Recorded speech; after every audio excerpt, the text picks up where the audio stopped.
Hello बच्चों, नमस्कार। कैसे हैं आप सब। मैं आपका होस्ट, दोस्त और टीचर डॉक्टर गौरव शर्मा आपके साथ इलेक्ट्रोकेमिस्ट्री में चीजें थोड़ी आगे की तरफ रफ्तार पकड़ चुकी हैं। इलेक्ट्रोलिटिक सेल और इलेक्ट्रोकेमिकल सेल के विषय में हमने जानकारी ले ली है। कल कुछ सवाल भी करे थे एनसीईआरटी से, तो आई होप अब कुछ ना कुछ मजा इस चैप्टर के अंदर एक माहौल दिमाग में आने लगा है। फील आने लगी है क्या? नहीं आई है तो इस वीडियो के बाद एक बार फिर पुराने वीडियो देखो, क्लास वर्क कॉपी को फिर से रिवाइज करो और फिर आ जाओ इस मोर्चे पे। आज का लेक्चर थोड़ा लिंक करता हुआ लेक्चर है, चीजों को जोड़ेगा। कॉम्पैक्ट रखूंगा आज का लेक्चर। अभी भी लंबे लेक्चर की तरफ आपको लेके नहीं गया हूं, अभी रमने दे रहा हूं धीरे धीरे। मेरे साथ थोड़ा सा अटैच हो जाओ, फिर चीजें स्टैंड पे बैठ पाओगे। कल भी कहा था सिटिंग टाइम मेंशन करना, बताना मुझे कि कितना सिटिंग टाइम एक बार में हो रहा है, कितने घंटे बैठ पा रहे हो एक बार में। तो चलिए आज का एक कॉम्पैक्ट लेक्चर शूट कर रहे हैं आपके सामने, और इस लेक्चर में मैं काफ़ी चीज़ें बताने वाला हूं जो इलेक्ट्रोकेमिस्ट्री के बारे में आपके काफ़ी विचार क्लियर करे। तो आइए शुरू करते हैं आज का अपना कहानी। बच्चे, हम इलेक्ट्रोकेमिकल सेल पे चल रहे हैं और आज हम इस इलेक्ट्रोकेमिकल सेल से चलने की कोशिश करेंगे किस प्रकार हम इलेक्ट्रोलिटिक सेल तक पहुंच सकते हैं। इलेक्ट्रोकेमिकल सेल के अंदर हमने कहा एक तो होते हैं इसके अंदर हाफ सेल्स। ढांचे की बात कर लेते हैं, हाफ सेल्स। और एक होता है बच्चों इसके अंदर सॉल्ट ब्रिज। हाफ सेल्स और सॉल्ट ब्रिज, यही इसका कंपोजिशन है। हाफ सेल्स के विषय में आप बात करेंगे, थोड़ा और डिटेल में जाएंगे, metal metal ion, gas gas ion, और फिर रेडॉक्स इलेक्ट्रोड्स की बात करेंगे। पर उनसे पहले इसकी फील तो लो, ये है क्या। तो मेरे बच्चे, हाफ सेल्स से सॉल्ट ब्रिज। अब हमने कहा था कि इलेक्ट्रॉन का फ्लो इसमें एनोड जो होती है उससे कैथोड की तरफ होता है। बहुत बढ़िया सर, ये तो पता है हमें, ये तो पहले भी करा था हमने। नेगेटिव इलेक्ट्रोड से पॉजिटिव इलेक्ट्रोड की तरफ इलेक्ट्रॉन जा रहे हैं। एक इलेक्ट्रॉन देने वाला है, एक इलेक्ट्रॉन लेने वाला है। कुछ चीज दिमाग में क्लिक करी? दोबारा सुनो, एक इलेक्ट्रॉन लेने वाला है, एक इलेक्ट्रॉन देने वाला है, एक एसिडिक नेचर शो कर रहा है, एक बेसिक नेचर शो कर रहा है। All reactions are acid base. अपने दिमाग में पहले ये दिमाग में बांट डालो। ये मेरा एक ब्रह्मास्त्र मैं आपको दे रहा हूं जो आपको फायदा करेगा ऑर्गेनिक केमिस्ट्री के अंदर जबरदस्त तरीके से सवाल करने के लिए और कॉन्सेप्चुअली सोचने के लिए। लिए दिए बिना दुनिया में कुछ नहीं होता। हम तो भगवान से भी कहते हैं कि प्रभु हमें ये दे दो, हम आप पे ये चढ़ाएंगे। मेरे भाई, हमेशा एसिड बेस रिएक्शन की बात करोगे जिसमें बेस इलेक्ट्रॉन देने वाला है, एसिड इलेक्ट्रॉन लेने वाला है। लुइस अंकल ने ये बात कही थी, याद है? पूरी केमिस्ट्री में इस बात को प्रमुखता से आप देख पाएंगे। कैसे? आइए जरा इस तरीके से लोग करते हैं इसको। इलेक्ट्रॉन रिच स्पीशीज हैं जी केमिस्ट्री में। क्या है? इलेक्ट्रॉन रिच स्पीशीज हैं जी केमिस्ट्री में। फिजिकल केमिस्ट्री में इन्हें कहा जाता है बेस। ऑर्गेनिक केमिस्ट्री में इन्हें कहा जाता है न्यूक्लियोफाइल। नाम तो सुना ही होगा, ऑर्गेनिक में आनंद भी आना शुरू हो जाएगा। और उसके बाद बच्चों, इनऑर्गेनिक केमिस्ट्री में हम कहते हैं लिगेंड। हैं ये सारे इलेक्ट्रॉन रिच, हैं ये सारे इलेक्ट्रॉन रिच, इलेक्ट्रॉन देने वाले। फर्क क्या क्या है इसमें? खैर, ऑर्गेनिक में और इसको प्रमुखता से लूंगा। एक चीज ध्यान से सुन लो, बेस जो होता है वो H प्लस पे अटैक करता है, न्यूक्लियोफाइल C प्लस पे, और लिगेंड मेटल प्लस पे अटैक करता है। इस इलेक्ट्रोकेमिस्ट्री के दौर में भी हम ये जानते हैं कि एनोड वो है जो इलेक्ट्रॉन रिच स्पीशीज है। एनोड जो है वो इलेक्ट्रॉन रिच है। कैसे सर? अरे भैया, एनोड पे क्या होता है? ऑक्सीडेशन। जिंक सॉलिड से जिंक एक्वस में गया है और 2 इलेक्ट्रॉन यहां पटक के छोड़ चुका है। इसी बात पे जल भी पिएंगे, है ना जी।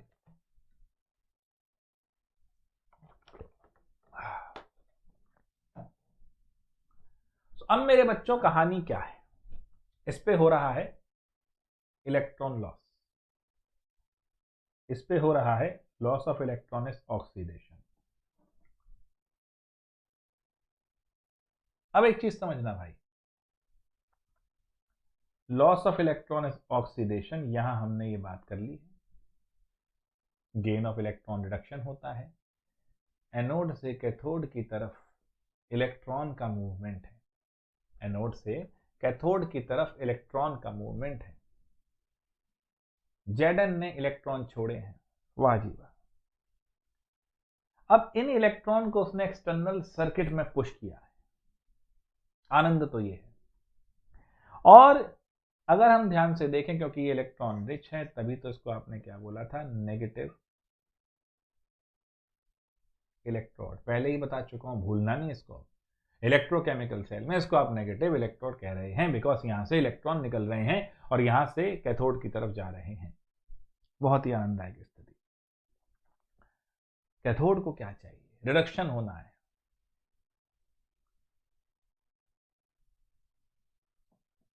कॉपर +2 था एक्वस में, 2 इलेक्ट्रॉन ले गया, कॉपर सॉलिड बन गया। सर जिंक ने इलेक्ट्रोड जब ने ली थी, याद करो, जिंक से इलेक्ट्रॉन लूज करे गए हैं, Zn+2 सॉल्यूशन में पहुंचा है, इधर से इलेक्ट्रॉन इधर वाली में आए हैं। कॉपर +2 ने इलेक्ट्रॉन गेन करे हैं और कॉपर बना है। जिंक की रॉड से मास लॉस होगा, कॉपर की रॉड पे मास एक्यूमुलेट होगा। इस मास में क्या रिलेशन है, अभी आ रहे हैं। 1 मिनट, इस क्वेश्चन को दिमाग में रखो, अभी आ रहे हैं। तो एनोड पे हो रहा है ऑक्सीडेशन, कैथोड पे हो रहा है रिडक्शन, बार बार प्रेशराइज करके बताया गया है। और ये चीज यहां पर हो रही है, अगला पेज खोलते हुए। अब इलेक्ट्रॉन नेगेटिव से पॉजिटिव, करंट पॉजिटिव से नेगेटिव, ये ऑलरेडी बता चुका। अब बच्चों Zn+2 की कंसंट्रेशन बढ़ेगी, ये मैंने बताया था। Cu+2 आयंस की कंसंट्रेशन कम होगी, ये भी मैंने बताया था। अब इस पॉइंट को अगर मैं ध्यान से देखूं कि weight of Zn electrode decreases and weight of copper electrode increases.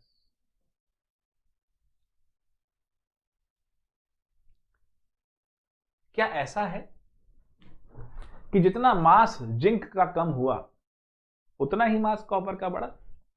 क्या ऐसा है? क्या ऐसा हो भी सकता है? नहीं। जितना मास जिंक का कम हुआ उतना ही मास कॉपर का नहीं बढ़ेगा।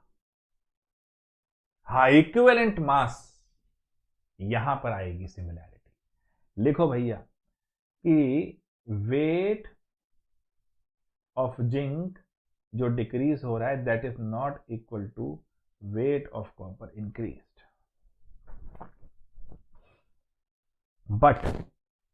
बट ये बहुत इंपॉर्टेंट है, loss in gram equivalent,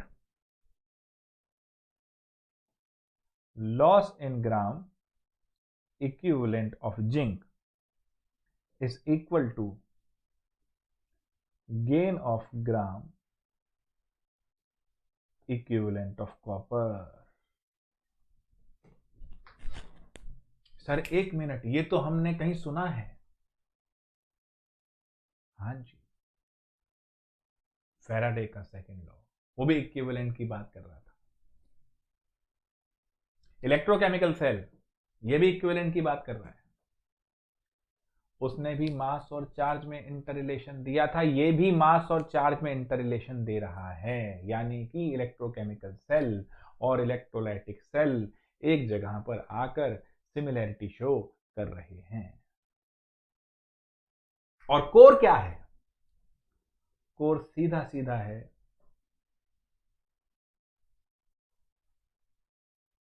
core सीधा सीधा हमें उसकी याद दिलाता है, इक्विवेलेंट वेट अपॉन 96500।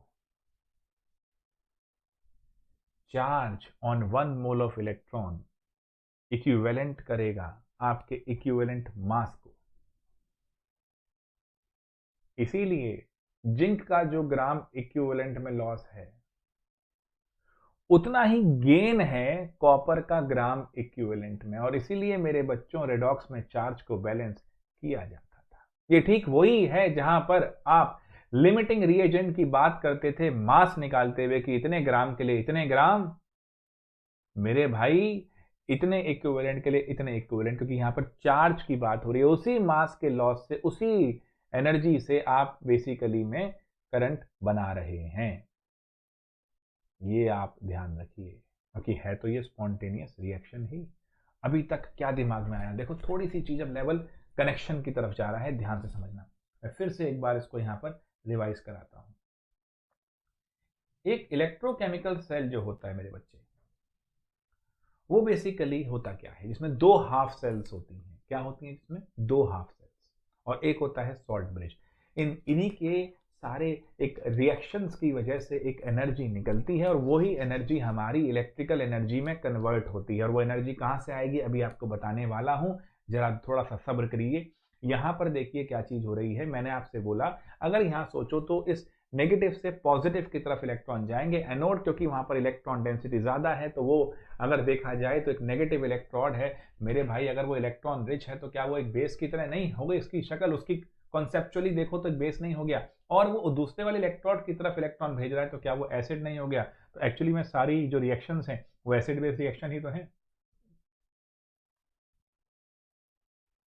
अभी इसका इक्विलिब्रियम से क्या रिलेशन है आ जाएंगे हम।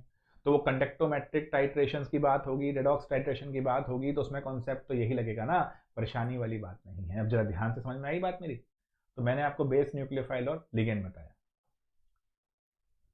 अब एनोड मैंने आपको समझाया कि इलेक्ट्रॉन रिच है, नेगेटिव इलेक्ट्रोड है, ये रिएक्शन हो रही है, ऑक्सीडेशन हो रहा है। कैथोड पर रिडक्शन हो रहा है, पॉजिटिव इलेक्ट्रोड है, और ये कहानी हो रही है। फिर दिमाग में आता है कि भैया जिंक का तो मास, जिंक रॉड का तो मास कम हो रहा है और कॉपर रॉड का मास बढ़ रहा है, तो क्या दोनों मास बराबर है? बिल्कुल नहीं हो सकते भाई। गेम तो इक्विवेलेंट का है ना, चार्ज का तो गेम इक्विवेलेंट वाला गेम है ना, तो बराबर कैसे हो जाएंगे? हाँ, लॉस इन ग्राम इक्विवेलेंट। अगर 1 ग्राम इक्विवेलेंट लॉस कर रहा है जिंक, तो 1 ग्राम इक्विवेलेंट बढ़ेगा किसका? कॉपर का। उस हिसाब से आप मास को निकालिए। सर ये तो न्यूट्रलाइजेशन की बात कर दी आपने। ग्राम इक्विवेलेंट ऑफ एसिड और ग्राम इक्विवेलेंट ऑफ बेस बराबर होते थे, तो जितना यहां पर जिंक का ग्राम इक्विवेलेंट कम होगा उतना ही कॉपर का ग्राम इक्विवेलेंट बढ़ेगा। फिर सुनो, जितना जिंक का ग्राम इक्विवेलेंट कम होगा उतना ही कॉपर का ग्राम इक्विवेलेंट बढ़ेगा। समझ में आ गई बात? और मैंने आपसे कहा कि यही बात तो फेराडे ने अपने इलेक्ट्रोलिसिस प्रोसेस में कही थी। तो सर इसका मतलब तो फिर इलेक्ट्रोकेमिकल सेल और इलेक्ट्रोलिटिक सेल सेम हो सकते हैं? हाँ जी हो सकते हैं। आइए, अब कल वाली क्लास में मैंने आपसे कहा था कि एक तरह से आप अगर समझो तो हम ए से बी जा रहे हैं। ए से बी जाना एक स्पॉन्टेनियस प्रोसेस है, अपने आप हो जाता है। तो अगर ए से बी जाना स्पॉन्टेनियस है, तो बी से ए आना नॉन स्पॉन्टेनियस। आपको, ये आप हैं, आपको अगर छोड़ दिया जाए तो आप दोस्तों के बीच में चले जाएंगे और एंजॉय करेंगे। ये स्पॉन्टेनियस प्रोसेस है। आपको दोस्तों के बीच में से वापस लाके पढ़ने बैठाना, ये नॉन स्पॉन्टेनियस प्रोसेस। इसके लिए मम्मी की चप्पल चाहिए या पापा का थप्पड़, यानी एक्सटर्नल फोर्स लगानी पड़ेगी तब आप वापस आएंगे। नॉन स्पॉन्टेनियस प्रोसेस है। तो ये जो फ्रंट में हो रहा है कहानी, ये इलेक्ट्रोकेमिकल सेल में होती है, अपने आप हो रही है जी। और वो जो हीट निकल रही है, आनंद की अनुभूति है, स्टेबिलिटी हो रही है, हीट निकल रही है, उसी से इलेक्ट्रिकल एनर्जी बन रही है। अब देखा जाए तो यहाँ पर अगर एक्सटर्नल फोर्स लगाएंगे, इलेक्ट्रिकल एनर्जी लगाएंगे, तभी तो नॉन स्पॉन्टेनियस प्रोसेस होगा और वो इलेक्ट्रोलिटिक सेल होगा। बस इतना सा है मेरे भाई इलेक्ट्रोकेमिस्ट्री का खेल। बात पल्ले पड़ी। और इस प्रोसेस के अंदर इक्विलिब्रियम एस्टेब्लिश होगा और उसी के विषय में हम चर्चा करेंगे, सवालात करेंगे। बट ये कॉन्सेप्ट बनना चाहिए। जितने बालक सिर्फ सीबीएसई की बात कर रहे हैं, सिर्फ एनसीईआरटी की बात कर रहे हैं, उनके लिए मेरा पहला लेक्चर बहुत ज़्यादा सफिशिएंट है। फॉर्मूले मैंने उसके अंदर दिए हैं, क्वेश्चन उसमें हो गए, खाली नस्ट इक्वेशन जो बताऊंगा उससे और आपका फायदा हो जाएगा, चैप्टर खत्म। जितने बच्चे जेईई मेंस की बात कर रहे हैं और नीट की बात कर रहे हैं, उनके लिए पहला और दूसरा लेक्चर बहुत अच्छा है। इलेक्ट्रोकेमिकल सेल की बात हो गई है, इलेक्ट्रोलिटिक सेल की बात हो गई है, क्वेश्चन उससे सॉल्व हो जाएंगे एनसीईआरटी बेस्ड, और नस्ट इक्वेशन दूंगा तो फिर आपके ईएमएफ वाला कॉन्सेप्ट भी हो जाएगा। लेकिन अगर इस चैप्टर के अंदर एक्सपर्ट बनना है, जेईई एडवांस में तोप चलानी है, तो इस तरह की सोच होनी बहुत जरूरी है। पागल चाहिए बेटा दिमाग जेईई एडवांस के लिए। नॉर्मल दिमाग जेईई एडवांस में 1 से 50 रैंक नहीं ला सकता। हमेशा ध्यान रखना बच्चे, नॉर्मल आदमी करता क्या है। नॉर्मल आदमी नॉर्मल तरीके से सुबह उठता है, जिसको बताया जाता है कि सुबह 5 बजे 6 बजे उठ जाओ, स्कूल चले जाओ। वो स्कूल चला जाता है, 6 बजे से वहाँ पे स्कूल पहुँच के सब काम करता है, जो दूसरे लोग बताते हैं वो करता चला जाता है। नॉर्मल तरीके से स्कूल से आता है, नॉर्मल तरीके से होमवर्क करता है, नॉर्मल तरीके से खाना खाता है, नॉर्मल तरीके से टाइम पर सो जाता है। एक नॉर्मल जिंदगी वो जीता रहता है। वैसे ही बड़ा होता है, नॉर्मल तरीके से कॉलेज जाता है, नॉर्मल तरीके से कॉलेज से आता है, नॉर्मल तरीके से डिग्री पूरी करता है, नॉर्मल तरीके से जॉब पे जाता है, नॉर्मल तरीके से सुबह उठ के ऑफिस जाता है, शाम को ऑफिस से घर आता है, फिर सुबह ऑफिस जाता है, शाम को घर आता है, एक दिन उठता है, दुनिया छोड़ के चला जाता है। ये नॉर्मल जिंदगी है। अब नॉर्मल आदमी क्या करता है, वो इसको फॉलो नहीं करता। वो लक्ष्य बनाता है, हासिल करता है, अचीव करता है, ये नहीं सोचता कि ये मैं कर पाऊंगा या नहीं। हमारी दिक्कत तो बच्चों यही है ना, हम सोचते कैसे हैं। हम ऐसे सोचते हैं जो हमने पुराने समय में हम कर पाए। अब पुराने समय में जो हम नहीं कर पाए, उसकी वजह से अपने आप को हम बहुत लंबे तक आंकते रहते हैं कि हम तो ये कर नहीं सकते, हम तो ये कर नहीं सकते, और जो फ्यूचर होता है उसको ओवर एस्टिमेट करते हैं कि हाँ तो हम तोप चला लेंगे। दोनों ही चीजें गलत है। पहली बात तो जो पुराने में नहीं कर पाए, कोई दिक्कत नहीं, घबराओ मत। ये मत सोचो कि हम इतना कर लेते तो हम इतना हो जाता, ये हो जाता, गौरव सर पहले दिख जाते तो हम इस चीज को और कर लेते। कोई नहीं, अभी लिखा था हमारा मिलना, अभी मिले, हम अभी कर रहे हैं। जो नहीं कर पाए उसको भूल जाओ, जो कर सकते हो उसको देखो। बट कर सकते को भी ओवर एस्टिमेट मत करना। ये मत सोचना कि आज से उठा के बैठेंगे और सारी किताबें फोड़ देंगे केमिस्ट्री फिजिक्स और मैथ्स की। इम्पॉसिबल टास्क नहीं हो सकता ना भाई। मुझे मैराथन दौड़नी है तो कम से कम साल भर तो बॉडी को दूंगा ना मैं, तभी दौड़ पाऊंगा। तो अभी मैं ऐसी रेस पकड़ूं जहां मैं बढ़िया तरीके से चल पाऊं। तो सबसे पहले अपने आप को, इसलिए मैं कहता हूं, सबसे पहले एनसीईआरटी मैंने फोकस किया। कल भी जो आ रहा है वर्कशॉप, कल वर्कशॉप आ रहा है बेटा संडे की शाम। हर संडे शाम को मेरी एक वर्कशॉप आया करेगी, उसमें सवाल करेंगे, सवाल आपको मेरे साथ बैठे करने पड़ेंगे। मेरे पास अपने कुछ नोटेड क्वेश्चन हैं बड़े पुराने और अच्छे, और नए क्वेश्चन उसमें लगातार ऐड करता हूँ, वो आपको इम्प्रूव करेगा। वो हम कल शाम को बैठ के करेंगे।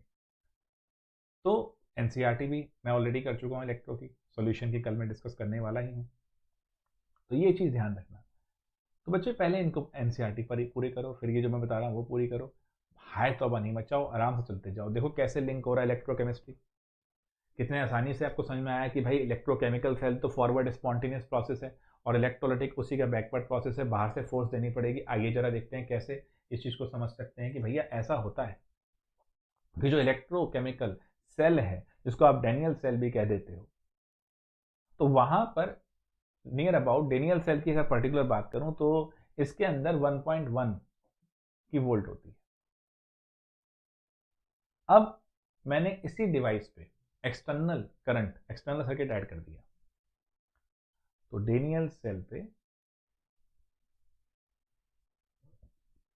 वी हैव अप्लाइड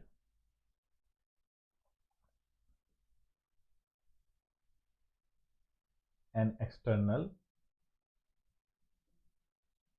सर्किट, बाहर से हम इसको करंट देने जा रहे हैं, इसका अपना 1.1 वोल्ट है। ठीक है जी। तो अब हम ये कह सकते हैं एज डेनियल, स्पेलिंग तो सही आ रही है, हाँ जी, डेनियल सेल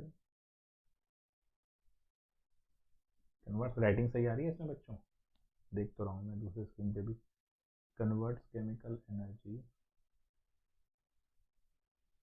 थोड़ा राइटिंग हमारी तूफानी चलती है ना, तो समझ में आ ही जाएगी। वैसे chemical energy from redox reaction, chemical energy कहां से आई, जो रेडॉक्स हुआ जिंक और कॉपर का, वहां से आई। ठीक है, into electrical energy with a potential of 1.1 volt. ठीक है, now we have applied an external circuit, धीरे धीरे एक्सटर्नल सर्किट से करंट बढ़ा रहे हैं। जब तक ये करंट, बड़ा सिंपल ध्यान रखना, जब तक ये एक्सटर्नल जो हमने लगाया है करंट, ये 1.1 वोल्ट से कम है, तब तक तो रिएक्शन फॉरवर्ड ही चल रही है, कोई दिक्कत नहीं, स्पॉन्टेनियस प्रोसेस चल रहा है, उसको आप नहीं रोक रहे, चलते रहने दो। तो ये स्पॉन्टेनियस रिएक्शन चलती रहेगी, हमारा सेल काम करता रहेगा जब तक 1.1 से कम है एक्सटर्नल जो आपने फोर्स लगाई। जैसे ही आपने ई एक्सटर्नल जो वोल्टेज बाहर से लगा रहे हैं एक्सटर्नल सर्किट से, उसको आपने 1.1 वोल्ट कर दिया, अब बैटरी से जो निकल रहा है वो 1.1, अपोजिट डायरेक्शन में 1.1। एक चीज समझना मेरी बच्चों, आप इस डायरेक्शन में दौड़ रहे हो और आपकी एक काइनेटिक एनर्जी है, मैंने अपोजिट डायरेक्शन में काइनेटिक एनर्जी लगानी शुरू करी, लेट्स से काइनेटिक एनर्जी 5 की थी, 5 जूल चल रही, यहां मैं 0 से बढ़ाना शुरू करा, जब तक मैं 0 से 1 पे गया, आपकी स्पीड तो कम कर सकता हूं मैं, आपकी स्पीड तो कम कर सकता हूं, लेकिन ये प्रोसेस को रोक नहीं पा रहा, आप दौड़ते चले आ रहे हो मेरी तरफ। जैसे ही मैंने भी अपनी काइनेटिक एनर्जी 5 कर दी है, तो अब मैं आपको स्टॉप कर दूंगा, यस और नो। वोल्टेज एक्चुअली होती क्या है, कई बच्चे उलझ जाते हैं कि सर ये वोल्टेज और ईएमएफ जनरली हम मान लेते हैं सेम है, लेकिन इनमें भी एक फर्क है, इसे कराते ही समझाता हूं। तो एक्सटर्नल जो मैंने वोल्टेज लगा दी है वो 1.1 के बराबर हो गई, इसका मतलब अब कोई इलेक्ट्रॉन फ्लो नहीं करेगा,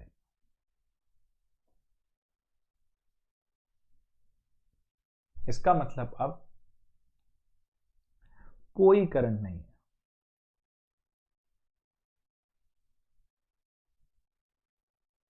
इसका मतलब अब कोई केमिकल रिएक्शन नहीं।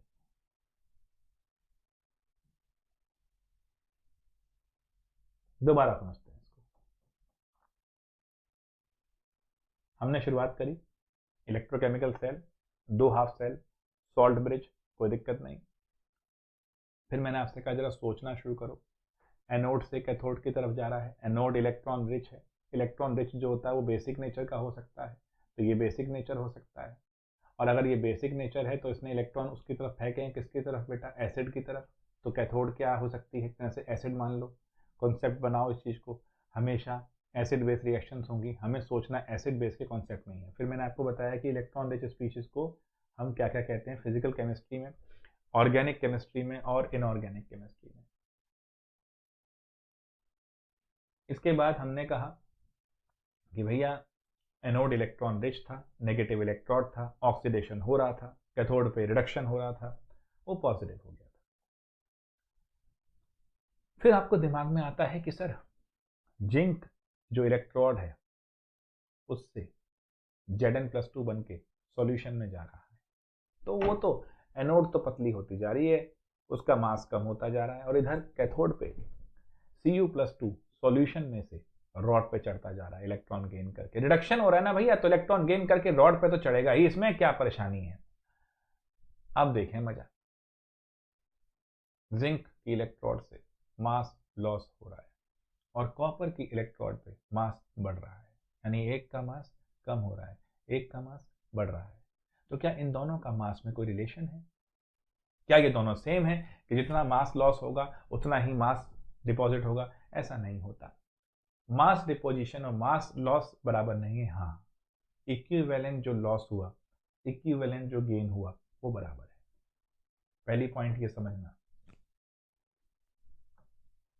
अब यानी मास और चार्ज का रिलेशन तो यहां पर भी आ गया, और अगर मास और चार्ज का रिलेशन यहां पर भी आ गया मेरे बच्चों, तो कॉन्सेप्ट तो फिर बड़ा आसान हो गया।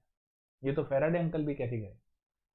चलिए, अब अगर हम इस तरह सोचें कि एक रिएक्शन हो रही है और ए से बी जा रहे हैं, और ए से बी जाते हुए वो एक स्पॉन्टेनियस रिएक्शन है, सो बी टू ए क्या है? Non spontaneous. एग्जाम्पल भी दिया मैंने आपको कि आप खेलने चले गए वापस लाए गए। स्पॉन्टेनियस में आपको एनर्जी देनी नहीं है, वहां निकल रही है। नॉन स्पॉन्टेनियस के लिए एनर्जी देनी पड़ेगी। स्पॉन्टेनियस प्रोसेस इलेक्ट्रोकेमिकल सेल दिखा रहा है, non spontaneous process electrolytic cell दिखा रहा है। तो अब डेनियल सेल में मैंने एक एक्सटर्नल सर्किट लगाया, और डेनियल सेल में एक्चुअली हो क्या रहा है, जो केमिकल एनर्जी है जो रेडॉक्स कपल से आ रही है, रेडॉक्स रिएक्शन से आ रही है, वो इलेक्ट्रिकल एनर्जी में कन्वर्ट हो रही है, जिसका पोटेंशियल है जी 1.1। अब मैंने एक्सटर्नल सर्किट लगाया, बाहर से करंट लगाना शुरू किया, एक्सटर्नल सर्किट लगाया। जब तक 1.1 वोल्ट से कम है तब तक रिएक्शन में कोई खास फर्क नहीं है, स्पॉन्टेनियस ही रहेगी। जब 1.1 हो गई, उस केस में no flow of electron, no current, no chemical reaction. What if मैं ई एक्सटर्नल को 1.1 वोल्ट से ज्यादा कर ना, 1.1 से ज्यादा कर दिया, अब रिएक्शन बैकवर्ड चलेगी। When E external is increased, ध्यान से लिखना, beyond 1.1 volt, then the reaction, अरे आ नहीं रहा, क्या लिखा हुआ? अच्छा आ रहा है, reaction proceeds in opposite direction। Electrolytic cell शुरू हो गया। बैटरी देखी है, घरों में होती है, मोबाइल में होती है, डेली लाइफ से लेते हैं एग्जाम्पल। इन्वर्टर बैटरी देख लो, इसके बारे में पढ़ेंगे, बैटरी भी सेट ऑफ सेल्स होता है। अब क्या हो रहा है जी, लाइट गई, केमिकल रिएक्शन हुई, इलेक्ट्रिसिटी बनी, रिएक्शन होती जा रही है। अब रिएक्शन होती जा रही है तो बच्चे, ये जो रिएक्शन की कैपेसिटी थी, देखो स्पॉन्टेनियस रिएक्शन है मान लिया, फिजिकल केमिस्ट्री में तीन बातें होती हैं। क्या ये रिएक्शन पॉसिबल है? ये बताता है थर्मोडायनेमिक्स, यानी इलेक्ट्रॉन में भी थर्मोडायनेमिक्स आएगा। ये बताता है थर्मोडायनेमिक्स कि क्या रिएक्शन पॉसिबल है। फिर आता है इक्विलिब्रियम, ये बताता है एक्सटेंट, अगर पॉसिबल है तो कहां तक हो चुकी है। क्या आपका आईआईटी बॉम्बे जाना पॉसिबल है? पहली बात तो ये देखी जाएगी। अगर पॉसिबल है तो अभी आप कहां तक पहुंचे हो, और मई में जब एडवांस हो रहा होगा, उम्मीद तो मई की है, तो मई में जब एडवांस हो रहा होगा तो क्या तब तक आप वो सारा कोर्स कर पाओगे, रिवाइज कर पाओगे, सारी दूरी तय कर पाओगे? और तो अभी कहाँ तक हो ये जानना जरूरी है। ये बताता है equilibrium, extent of the reaction. और फिर आता है rate of reaction, kinetics. Kinetics ये बताता है कि अगर आप अभी तक यहाँ पहुंचे हो तो आपको फाइनल तक पहुंचने के लिए एक्सेलरेट करना पड़ेगा। जैसे एक्सेलरेट बैच के अंदर हो तो कितना एक्सेलरेशन करना पड़ेगा, क्या ये पॉसिबल है? अब मान लो आप बहुत पीछे हो और आपको IIT एडवांस के लिए अभी अगर सारा कोर्स करने बैठो तो 30 घंटे पर डे पढ़ना पड़ेगा, और 30 घंटे तो अभी दिन में है नहीं, तो ये इम्पॉसिबल टास्क हो जाएगा। तो उसके लिए हमें अरेंज करना पड़ेगा कि इतना पोर्शन हमें अच्छे से करना है। इसी को बोलते हैं डिसीजन मेकिंग। खैर, I am with you in that decision making, don't worry about it. Focus करो, दिल से पढ़ो। अब यहाँ पर देखूँ तो जब मैंने प्रोसेस स्पॉन्टेनियस था, फॉरवर्ड जा रहा था, फिर मैंने अब जैसे वो सेल आपके घर में लाइट गई तो सेल रिएक्शन हुई, तो रिएक्शन होते होते करंट बनना शुरू हुआ, तो वो रिएक्शन प्रोसीड होनी शुरू हुई। अब उसकी भी एक लिमिट है, जब रिएक्शन पूरी हो जाएगी तो वो जितनी बिजली बना सकता था बना दी। अब लाइट आने पर बाहर से लाइट दोगे तो ये अपोजिट डायरेक्शन में कहानी शुरू होगी और वापस वो हम उसे बोलते हैं चार्जिंग। अब वो चार्ज हो रहा है, यानी नॉन स्पॉन्टेनियस तरीके से हम उसको वापस उसी डायरेक्शन में लेके जा रहे हैं ताकि फिर से वो लाइट जाने पे प्रोसेस कर सके। ये चीज़ है बच्चों। यानी अगर मैं इसी एग्जांपल को यहाँ समझूं तो लाइट जाने पर ये वाली कहानी शुरू हो जाती है, और धीरे धीरे मान लो ये रिएक्शन यहाँ तक पहुँच गई, फिर यहाँ तक पहुँच गई, फिर यहाँ पहुँच गई, तो फिर तो रुक गया मामला। फिर लाइट आने पर ये रिवर्स चलता है। ये छोटी सी कहानी है। अब क्या होगा, अब लिखो, it now functions as an electrolytic cell। तो मेरे बच्चे, मैंने आपको इलेक्ट्रोकेमिकल पहले दिन पढ़ाया, इलेक्ट्रोलिटिक, फिर पढ़ाया इलेक्ट्रोकेमिकल, थर्ड डे मैंने इलेक्ट्रोकेमिकल और इलेक्ट्रोलिटिक के डिफरेंसेस बताए, और आज मैं ले गया आपको इलेक्ट्रोकेमिकल से किस तरह हम इलेक्ट्रोलिटिक तक पहुंच सकते हैं by varying the external circuit voltage. तो now it will function as an electrolytic cell. अब क्या होगा इसके अंदर, अब देखते जाओ, कुछ नहीं है। नाउ इलेक्ट्रोलिटिक सेल क्या होता है? दिस इज, बोलो बेटा, a device which is used to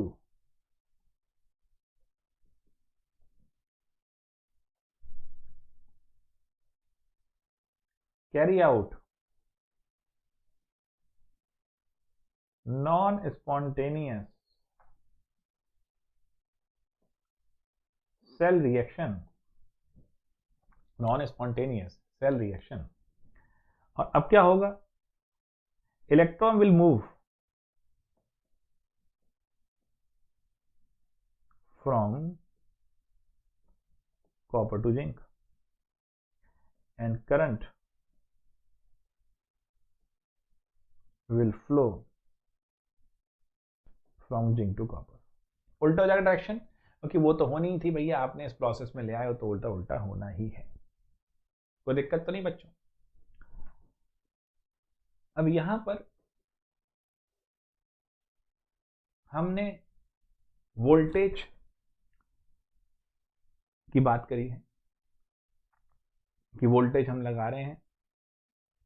अब देखो, जैसे ये एक पानी की बोतल है वोल्टेज को समझने के लिए,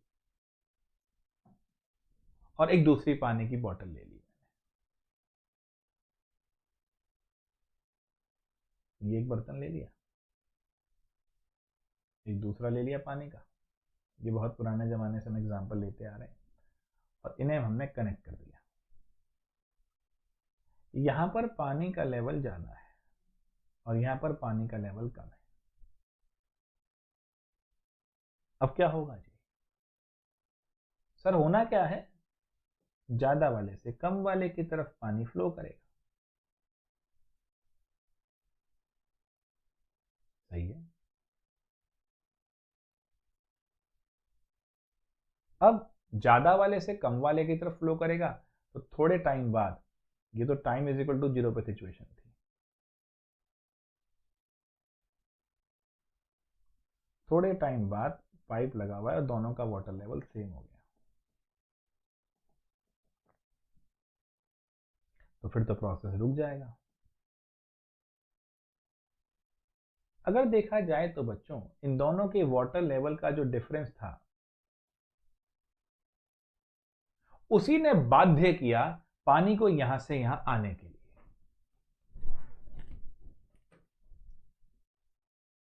फोकस करना। सॉल्यूशन में हम पढ़ रहे थे जब अंगूर को नमक के पानी में डाला तो सॉल्वेंट अपनी हाई कंसंट्रेशन से लोअर कंसंट्रेशन पे गया। हम ये भी जानते हैं कि डिफ्यूजन में एक ग्रेडियंट बनता है, हाई कंसंट्रेशन से लो कंसंट्रेशन पे पार्टिकल मूव करते हैं और उसके जंक्शन पॉइंट पे एक ग्रेडियंट बनता है। ये सुनो, हम इस बॉटल वाले पानी वाले एग्जाम्पल को भी देख रहे हैं तो there is a potential difference between these two things.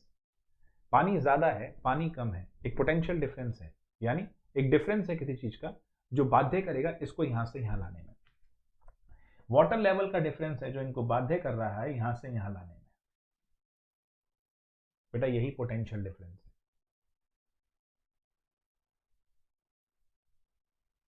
और जैसे ही अगर ध्यान से सोचो तो सॉल्यूशन से मिक्स करो, ये हाइपरटोनिक था, ये हाइपो था, अब आइसो हो गए, प्रोसेस रुक गया। पोटेंशियल डिफरेंस चाहिए इलेक्ट्रॉन को मूव करने के लिए। दो इलेक्ट्रोड हैं, उनके बीच का पोटेंशियल डिफरेंस। बट सर फिर इलेक्ट्रोड का पोटेंशियल कहां से आया? आप डिफरेंस की बात कर रहे हो ना, मतलब एक तरह से सर आप हमें ये कह रहे हो कि हमने दो जो इलेक्ट्रोड रखी हैं, जिन हाफ सेल से आपने बात शुरू करी है, वो जो दो आपने इलेक्ट्रोड रखी है उनके अंदर पानी भी तो होना चाहिए, उनके अंदर खुद भी तो कोई इलेक्ट्रोड पोटेंशियल होना चाहिए, तभी तो डिफरेंस लेकर आओगे। रिलेटिव टर्म हो गई ना। इस खाली ये बॉटल होती, खाली ये वाली बॉटल होती लेट से, और खाली इसमें पानी होता, तो ये तो इसी का पोटेंशियल है ना यार। ज्यादा कम कहां है? मैं लंबा हूं, किससे? रिलेटिव लाओगे ना भाई। मैं मोटा हूं, किससे? बिना रिलेटिव टर्म के, बिना कंपेयर किए तो you can not do this. तो सिर्फ एक हाफ सेल लेके बैठे हो और कहोगे कि इसका पोटेंशियल डिफरेंस ना, पहले इसका अंदर का पोटेंशियल डिफरेंस भी समझना पड़ेगा। तो क्या हाफ सेल के अंदर भी कोई ड्रामा चल रहा है? क्वेश्चन नोट करो, अभी आता हूं, पहले ये करा रहा हूं। बट क्वेश्चन तो जनरेट हो गया। इस तरह क्वेश्चन जनरेट होते हैं, इस तरह दिमाग सोचेगा तब जाके मजा आएगा। तो गुरु क्या हाफ सेल के अंदर भी कोई ड्रामा चल रहा है? क्या हाफ सेल के अंदर भी कोई पोटेंशियल डिफरेंस है? उसकी बात भी करेंगे, पहले इसकी बात करेंगे। यहां पर क्या हो रहा है? पोटेंशियल डिफरेंस एक्चुअली में दो हाफ सेल्स के अंदर का डिफरेंस है, जिसकी वजह से इलेक्ट्रॉन का फ्लो मेंटेन रहेगा। But at a certain point of time वो डिफरेंस कम हो जाएगा। जैसे यहां हुआ तो हमें चाहिए ईएमएफ, आपको लगेगा ये तो फोर्स है। फोर्स नहीं बच्चों, सम टाइप एक डिवाइस है जो ये कांस्टेंट डिफरेंस मेंटेन रखता है। लेट्स से मैं यहां से कुछ कनेक्ट कर दिया, वो कर क्या रहा है? जैसे ही पानी, मान लीजिए पानी यहां कम होता है तो ये उस पानी को यहां पर बैलेंस होता है, तो समहाउ ये वापस उस बैलेंस को मेंटेन कर देता है, वापस उस डिफरेंस को मेंटेन कर देता है, ताकि कांस्टेंट फ्लो ऑफ इलेक्ट्रॉन चलता रहे। तो ईएमएफ दरअसल वो पोटेंशियल डिफरेंस चाहिए इलेक्ट्रॉन को मूव करने के लिए, यानी वोल्टेज चाहिए इलेक्ट्रॉन को मूव करने के लिए, और ईएमएफ चाहिए इस वोल्टेज को बनाए रखने के लिए। नोट करो भैया इसको, ये फर्क है ईएमएफ और वोल्टेज में। नॉर्मली सेम लगता है ना, क्योंकि साउंड सेम करते हैं, लेकिन मजा ये है वोल्टेज चाहिए इलेक्ट्रॉन के मोशन के लिए और ईएमएफ चाहिए इस वोल्टेज को बनाए रखने के लिए, नहीं तो एकदम से तो बैलेंस बन ही जाएगा। I hope potential difference that is voltage और ईएमएफ के बीच का महीन डिफरेंस अब समझ में आ गया होगा। तो आइए जरा इसके बारे में और आगे लिखते हैं। भाई हम ये जानते हैं कि गैल्वेनिक सेल की बात हुई है, इलेक्ट्रोकेमिकल सेल की बात हुई है। अब बहुत ही इंपॉर्टेंट कैरेक्टरिस्टिक्स की बात करूंगा।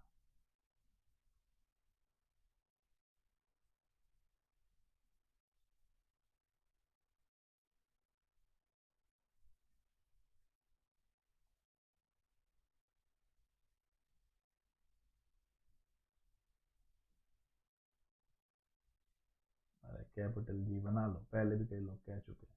नाम की वैल्यू दिया करो। अरे भैया इंग्लिश में हम पहले से ही जरा मस्त हैं, बच्चे तो हमारे समझ जाएंगे कि सर कोई बात नहीं, इंग्लिश में हम आपको सपोर्ट कर देंगे, कोई नहीं बच्चों, ठीक। तो गैल्वेनिक सेल हमने देख लिया कि इलेक्ट्रोकेमिकल सेल है, एक ऐसी डिवाइस है जो एक स्पॉन्टेनियस रिडॉक्स रिएक्शन के दौरान बनने वाली एनर्जी को इलेक्ट्रिकल एनर्जी में कन्वर्ट करती है। अब यहां पर होता है electrode,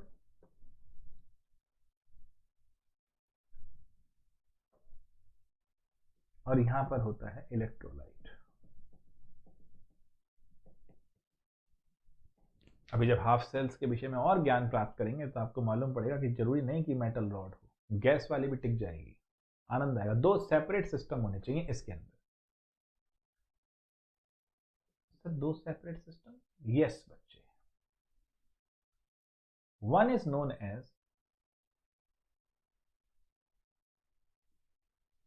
electrolytic conductor, the other one is known as electronic conductor, and the other one is known as electrolytic conductor। दो चाहिए, एक जो इलेक्ट्रॉन मुहैया कराएगा और एक जो इलेक्ट्रोलाइट होगा। तो ये इलेक्ट्रॉनिक हो गया, ये इलेक्ट्रोलाइटिक हो गया। यानी अगर बात करूं तो अगर ये जिंक की रॉड थी तो जिंक सॉलिड जो है वो इलेक्ट्रॉनिक हो जाएगा, और जिंक एक्वस जो है वो इलेक्ट्रोलाइटिक हो जाएगा। अब ये एक जंक्शन है, इलेक्ट्रोड और इलेक्ट्रोलाइट का एक जंक्शन है। अब क्या होगा बेटा,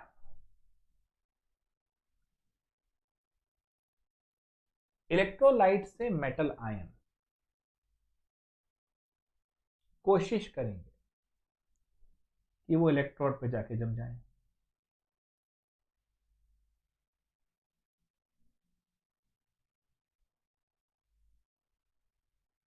metal ions from electrolyte will try to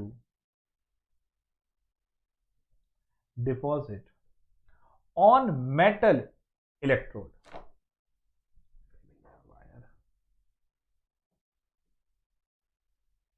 एक तो ये फोर्स हो गई, दूसरी फोर्स क्या है बच्चों, metal atom from electrodes try to get dissolved by losing electron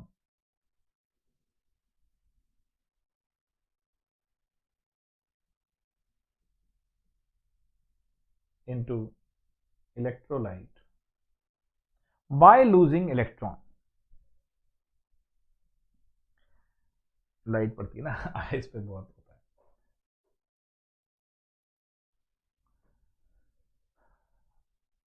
अब बच्चों क्या कहानी है, दो फोर्सेस हो गई, एक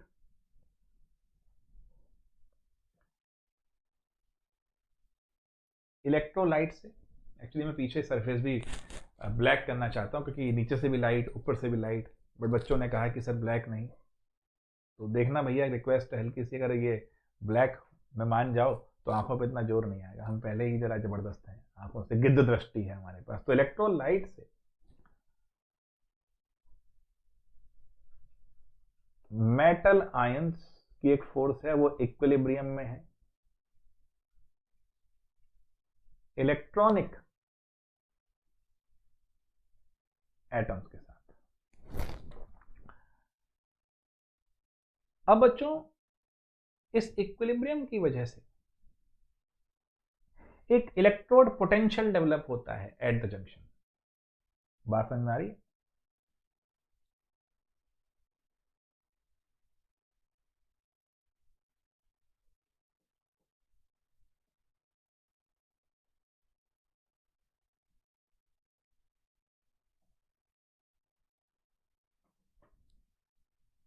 कोई परेशानी किसी बालक को? एट द जंक्शन एक इलेक्ट्रोड पोटेंशियल आपका स्टैब्लिश होता है। अब दोनों बातें हो सकती हैं, ये इलेक्ट्रोड की टेंडेंसी पे है कि वो ऑक्सीडाइज हो या रिड्यूस हो।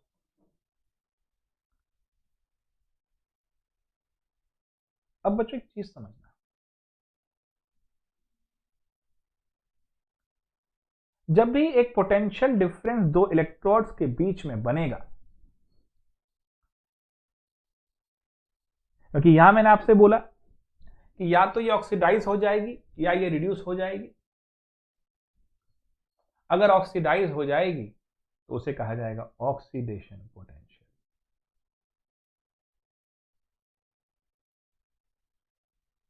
और अगर रिड्यूस हो जाएगी तो कहा जाएगा रिडक्शन पोटेंशियल। कल भी मैंने क्लास के एंड करते हुए बताया था, एबिलिटी टू गेट रिड्यूस्ड और ये एबिलिटी टू गेट ऑक्सीडाइज।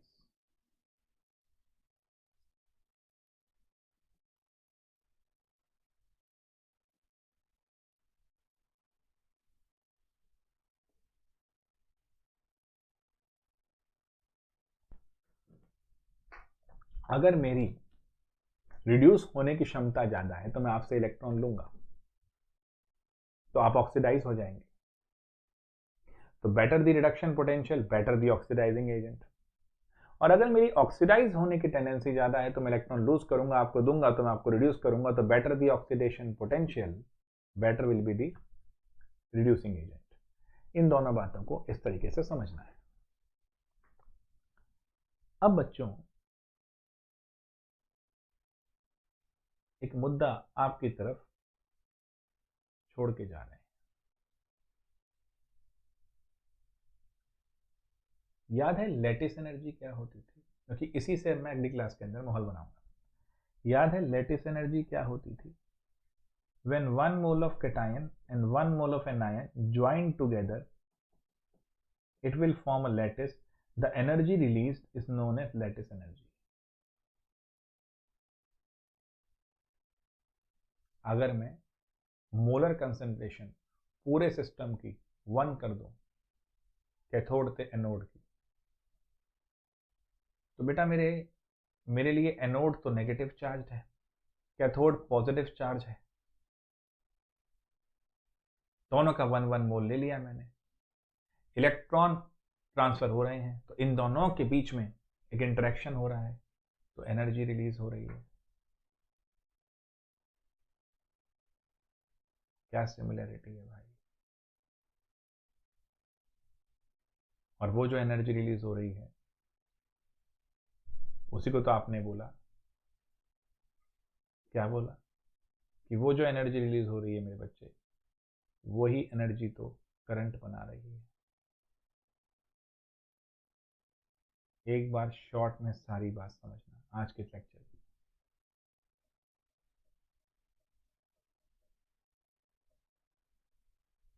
ये कहां से आ गया?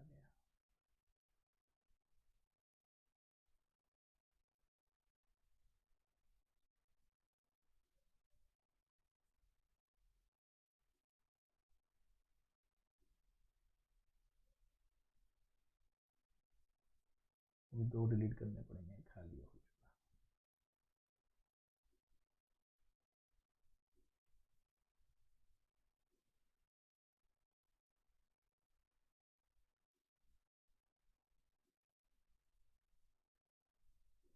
हाँ अब आया सही, सॉरी, हो जाता है कभी ना, ये टेक्निकल चीजें हम भी सब कर रहे हैं। शुरुआत करी मैंने हाफ सेल से, इलेक्ट्रोकेमिकल सेल से। एक बार पूरा समराइज कर रहा हूँ, ध्यान से समझना, फिर जो लास्ट क्वेश्चन आपकी तरफ छोड़ के जा रहा हूँ उसे ध्यान से सुनना। Half cell salt bridge already बता चुका हूँ। फिर मैंने आपसे कहा कि इसको इस तरह सोचो कि नेगेटिव और पॉजिटिव का इंटरेक्शन होता है। एनोड हमारे यहाँ पर नेगेटिव है और ये पॉजिटिव की तरफ इलेक्ट्रॉन भेज रही है, और पॉजिटिव से इधर हमारे पास करंट आ रहा है। तो सारी कहानी एसिड बेस पे सोचेंगे। एनोड इलेक्ट्रॉन रिच हो गई, ऑक्सीडेशन हो गया, कैथोड पे रिडक्शन हो गया। इक्विवेलेंट कॉन्सेप्ट को ध्यान रखना, अभी क्वेश्चन में इन्वॉल्व करूंगा। मास जिंक का कम हो रहा है रॉड से, कॉपर का बढ़ रहा है, बट जितना मास कम हो रहा है उतना ही नहीं बढ़ रहा है, ये बात भी तय है।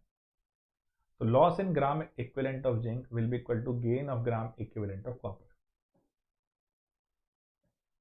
फिर मैंने आपको समझाया कि प्रोसेस फॉरवर्ड जा रहा है तो स्पॉन्टेनियस है, बैकवर्ड आ रहा है तो नॉन स्पॉन्टेनियस है। ये इलेक्ट्रोकेमिकल सेल है, ये इलेक्ट्रोलिटिक सेल है। टू अंडरस्टैंड, यहाँ तो खुद ही वो एनर्जी छोड़ रहा है, यहाँ हमें देनी पड़ेगी। लिनियल सेल में हमने फिर देखा किस तरीके से 1.1 वोल्ट की बात कर रहे हैं, उसकी अपनी जो वोल्टेज है। और फिर मैंने समझाया कि अगर मैं बाहर से एक एक्सटर्नल सर्किट लगा रहा हूँ तो जब तक 1.1 तक पहुँच रहा हूँ तब तक तो रिएक्शन स्पॉन्टेनियस है। 1.1 पे रुक गई है और 1.1 से ज़्यादा ले गया हूँ, तो वो इसके एग्जांपल समझाया था मैंने, 1.1 से ज़्यादा ले गया हूँ तो अब ये function as an electrolytic cell. So this is how we can convert an electrochemical cell into an electrolytic cell. So this is a device which is used to carry out non-spontaneous cell reaction. This will be the direction of electron in this case, and this is how we can define the potential difference between the electrodes, which will cause motion of charges, which in turn leads to production of current. And what is the basic idea and difference between potential difference and EMF? Then यहाँ से मैंने link किया कि यहाँ पर एक potential difference कैसे बन रहा है, क्योंकि बेटा आप कह रहे हो दो इलेक्ट्रोड्स के बीच में पोटेंशियल डिफरेंस होगा तो उनका अपना भी तो कोई इलेक्ट्रोड पोटेंशियल होना चाहिए, तभी तो डिफरेंस आएगा। मैंने कहा आपके और मेरे बीच में पैसे का डिफरेंस 100 रुपये का है, तो आप हम दोनों के पास कुछ पैसे तो होने चाहिए ना। मे बी आप पे 0 हो, मेरे पे 100 हो, मेरे पे 0 हो, आप पे 100 हो, कुछ तो होना चाहिए। 0 और 100 याद रखिए, SHG के कंसेप्ट में लगाएंगे। तो फिर मेटल आयन पे आ गए भैया और समझा भैया ये मेटल आयन सॉल्यूशन में जा रहे हैं, सॉल्यूशन से इलेक्ट्रोड पे आ रहे हैं, तो ये पोटेंशियल डिफरेंस जंक्शन पे बन रहा है। इक्विलिब्रियम मैंने फिर से लगा दिया।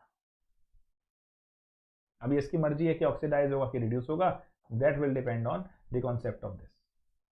एंड देन हमने बॉन्डिंग से कॉन्सेप्ट लिया लैटिस एनर्जी का, जहां पर 1 mole of cation and 1 mole of anion जुड़ता था, कंबाइन होता था, एनर्जी निकलती थी, वो लैटिस होती थी। यहां पर भी हम स्टैंडर्ड कंडीशन में 1 मोलर कंसेंट्रेशन ले रहे हैं और नेगेटिव और पॉजिटिव इलेक्ट्रॉन को जोड़ रहे हैं और उससे एनर्जी निकल रही है। सेम ही तो बात है रे। इसी बात पे अब सोचना है आपको, जितना मैंने सारा बताया अब तक पढ़ाया है इसको आपको सोचना है, अच्छे से समझना है। आज की सभा में मैं इतना ही बताऊंगा अभी, क्योंकि इस कॉन्सेप्ट को समझिए।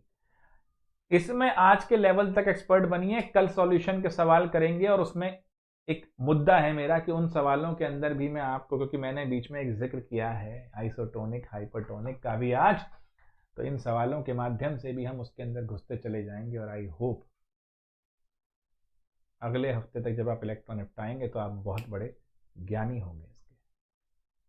आज के लिए इतना ही मेरे दोस्तों, नमस्कार, ध्यान रखिए अपना, मिलते हैं अगले सेशन।